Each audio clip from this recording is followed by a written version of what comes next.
Three, two, one. I'm John Miglosh for the WDMA and the International Society for Strategic Marketing. Well, if you were with me Friday, we talked about personalization versus the customer journey, and we had this article by Mark Smith. And with a name like Mark Smith, it's hard to find you, and so I didn't try too hard. Plus, if you watched the show, I scribbled all over uh, I scribbled all over the mess. And so obviously that wasn't the greatest thing to do, but oh well. I'm just going to move this over. And we'll put the Periscope back on so I can see your comments. If you're commenting, comment. If you want to comment, comment. I'm watching for you. Missed it, we'll catch up. Okay.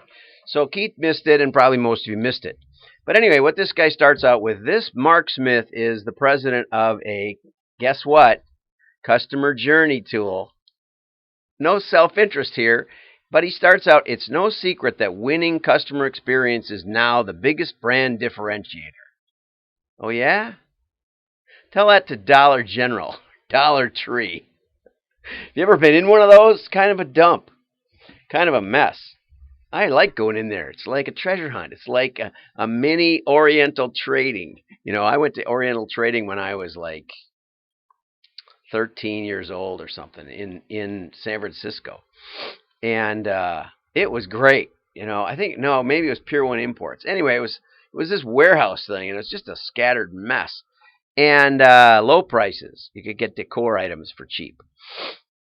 So tell me that it's all about customer experience. Okay, well, fortunately, I've got Samson Lee here to help me. And Samson Lee has this article called Stop Getting Customer Experience Wrong, Why Conventional Customer Service is Just Service in Disguise. Oh, there's a thread of common sense in that I really enjoy. Okay, and I took Mark Smith's and crayoned all over it on Friday. Go back and watch it. It's funny. The thumbnail. I used the thumbnail. It's the first time I've ever done that. Don't give me one of these brushes, or I may do dangerous things with it. Most CEOs do not buy into CX. Okay. Now there was also a great article on Friday about a hot pot chain in China that said, our food isn't that good, so we decided to give other things to our customers. Now, the good news was they probably were about the same price.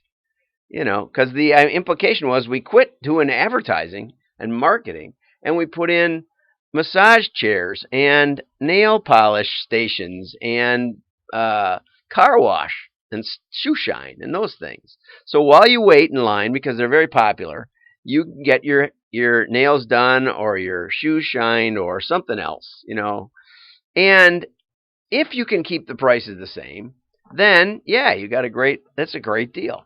It's a great deal. People go there. People take pictures. They like it. That's the way the world works. Give them a little extra service. But Samson makes the big point here that it has to include product and pricing. If you're selling the wrong junk, it doesn't matter what kind of. I mean, if the food is like toxic, you're not going to get it to work. There's a minimum threshold.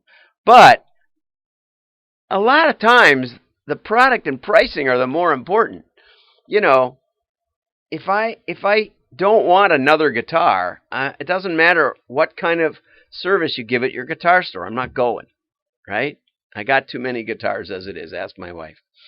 And so, and Mary Steinke, one of the top realtors in my county, said, price overcomes all objections. And what that means is, no matter how dumpy your house is, or terrible the situation. In fact, in Fernando de Soto's great book, The Mystery of Capital, he talks about how even in the most rundown tenement or slums across the third world, where they're just shacks with expanded metal roofs, and they might be next to a sewer ditch, it's still got a value, and they know what the value is. The guy bought it. He can sell it for that. It might be $500. It might be less, but there is a value. Okay. So that is fundamental price and product. Don't tell me like this thing here. Don't tell me that all you need to do is worry about customer experience. And I know he's probably not saying that. He's trying to hype his own deal. But, okay. The second is objectively assess customer experiences. So I'll tell you another story. John Worth was doing, decided to do thank you notes in the box at Woodworker Supply of New Mexico. It was primarily a male customer base, but a lot of companies do the thank you note, but he wondered if it would work with carpenters and business to business. So what he did, this is really smart, is he took the odd numbered zip codes and he put a thank you note in them, and the even numbered zip codes, and he didn't put a thank you note, so that he could test it long term.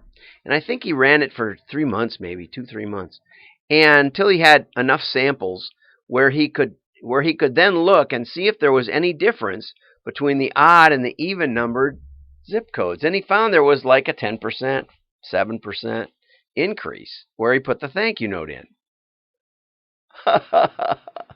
That's how you test. See, you set it up scientifically. Not everybody would do that, or they'd make it way too complicated. It's a really brilliant. John Worth was one of the most brilliant people I ever worked with. I learned more from him than pretty much everybody else put together. Okay, so we get non-biased, and that's part of setting it up right. And generate quick wins. Well, sometimes it takes time to test. But in this case, we knew the answer. He knew the answer absolutely, for sure. Now, somebody will probably forget that and say, we can cut, some accountant take over the company because he's had some health challenges. But, and they'll cut it out and say, we don't need that. Who needs that? And they don't even know that it's been tested. Anyway, the point is, real customer experience is mainly about price and product. Okay, now let's go on. We got another topic that's just Nuttyville here. Yeah, a couple of things about fake. First, it's in The Guardian, so watch out for that, I say. I've read a lot of stuff in The Guardian. It's a lot of fun, but I wouldn't take it as a refereed academic journal. And then we've got, what's his name here? We've got our buddy Elon Musk, who is, let's just say, susceptible to overstatement. Oh, that was a pretty nice way to put it. Okay, and they supposedly have come up with a text generator that is so good that you can't tell that it's a computer. So they fed it this line. It was a bright, cold day in April, and the clocks were striking 13. And from that, this thing got, I was in my car on the way to a new job in Seattle. I put the gas in, put the key in, and then I let it run. I just imagined what the day would be like 100 years from now, 2045. I was a teacher in some school in a part of rural China, and I started with Chinese history and history of science. Sorry, I don't believe it. So then I went to their website, okay, and then they're talking about how it could be used maliciously to generate hate speech, or here's what I want. But if it's indistinguishable from human, it says, and this is from Revelation chapter 13, he was then permitted to give life to this statue so that it could speak. Then the statue of the beast commanded that anyone refusing to worship it must die. And that's where we're headed with AI. But anyway, so I went to their website and I found some examples. And here was one about a nuclear spill, and they added all sorts of details and stuff. And here was one about Myri Silas. And here's one about Legolas and Gimli, advanced on the orcs, raising their weapons with a harrowing war cry. Okay? Now that's probably a dozen times that happens, at least in the Lord of the Rings.